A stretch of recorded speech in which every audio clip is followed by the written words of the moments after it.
The best talaga ang chicken inasal with beer and rice and chicken oil.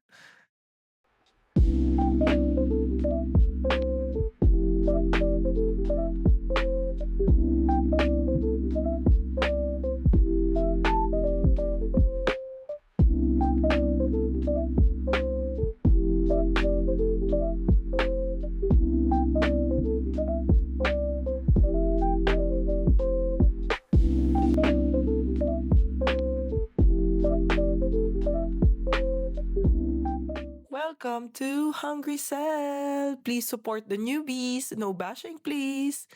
Ito po yung first ever video ko sa YouTube. As you can see, na-prepare ko na po lahat ng materials for the chicken inasal and chicken oil.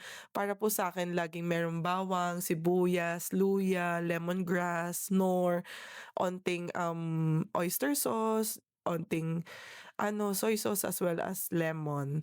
Yan, hindi po tayo expert, hindi rin po ako cook or chef or something like that. Ginagawa ko lang po ito para sa aking Disney princess. Kasi gusto ko po laging meron pong home cooked meals sa aming bahay. As you can see, bahala na po kayo kung paano nyo ika-cut. But yung akin, lagi ko siyang kinakat na ganyan na medyo malalaki. And then, just make sure na tutusok-tusukin nyo po yung chicken para talagang manuot yung lasa, yung aroma, yung lahat-lahat dun sa manok. And then, after that, syempre lalagyan na natin lahat ng mga ingredients. And then, much better po talaga overnight natin siya ibababad. As you can see, ako, ang ginagawa ko po, 1 cup yung ginagamit ko. So, 3/4 nun ay soy sauce and then 1/4 po nun ay lemon or lime. So, I'm currently living in London po. So, wala po tayong masyadong kalamansi dito, ganyan. Mahal din po. Mas mura pa po yan, yung quick lime or lemon nila dito. So, after that one, pwede na po tayo maglagay ng onting-onti na na oyster sauce para lang meron po tayong lasa or 1/4. Kasi depende po sa kilo ng manok na gagawin ninyo. So, depende po sa mga panlasa nyo kung gusto nyo po talaga na maalat or hindi. Sa akin po, gusto ko lang tama lang na parang toyo mansi datingan pero may onting sipa. And then, i-add po natin yung lemongrass. Yung lemongrass po dito medyo may kamahalan din, usually makukuha mo talaga or mabibili mo siya sa Asian stores dito sa UK. So yan, nabili ko siya sa Tesco kasi bigla lang nag-request yung asawa ko na gusto niya ng chicken inasal. Usually hindi rin naglalagay ng suka pero ako nilalagyan ko para mas manuot yung lasa, and then paminta, paprika po para may onting sipa yung manok. And then garlic powder kasi kami mag-asawa mas gugustuhin namin na medyo maanghang siya ng onte para mas may sipa. And then after that, of course, ilagay na natin yung bawang, sibuyas, tsaka yung luya.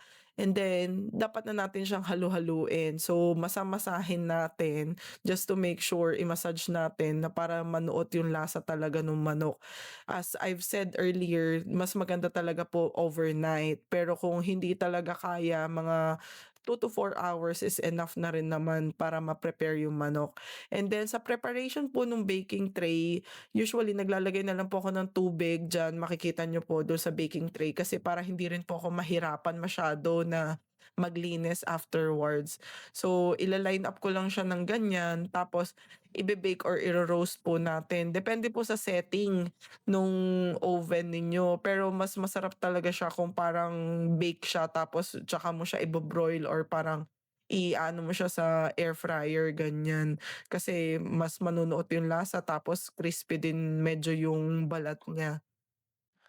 Ako po usually ang ginagawa ko 180 to 190 degrees Celsius lang sa pagbe-bake or yung sa oven setting po natin, kasi ang ginagawa ko talaga sa kanya 45 to 55 minutes. So slow cook kasi para hindi talaga magkulay itim yung balat, hindi rin para masunog talaga yung balat. Kasi usually kapag ginawa mo siyang 200 or 210, masusunog siya agad tapos undercook yung loob.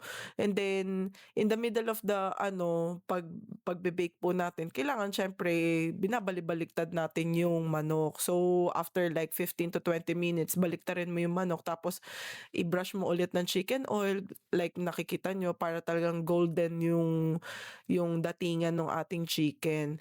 Tapos yan na ilagay na natin sa 'wag masyadong crowded just to make sure na talagang yung chicken mabe-bake siya thoroughly and talagang maayos yung pagkakaluto.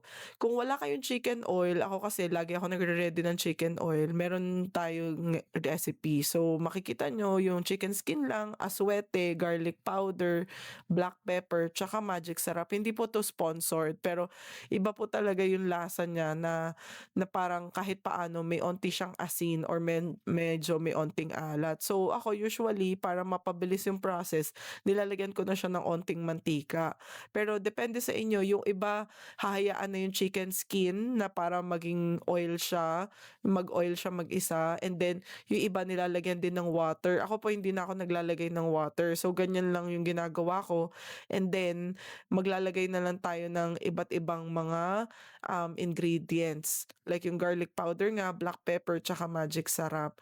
And then mamaya lalagyan natin siya ng bay leaves, ganyan. So ma-discard tayo kung ano yung meron tayo sa atin. Kung walang magic sarap, pwede namang asin or pwede naman kahit walang bay leaves, pampabango lang din naman yun para sa aroma, ganyan.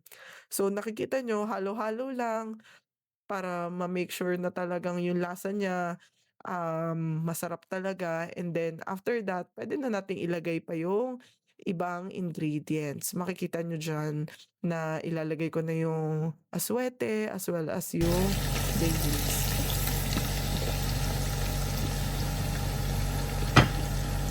Yan. Maririnig nyo talaga kung gaano ka-crispy yung chicken skin.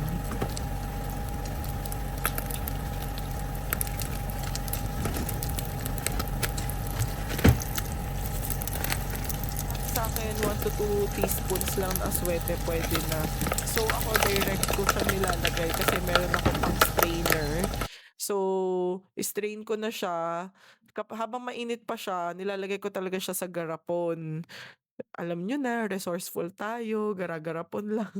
And then pero may lagayan naman tayo para sa ating chicken oil, like yung nakita niyo kanina sa video. So, may isa pa tayong lagayan. So, kapag malamig na siya, sinasalin ko na lang siya para ma-make sure na meron kaming chicken oil for the rice. Of course, kailangan may rice and chicken inasal at chicken oil plus toyo mansi na may sili o kaya labuyo.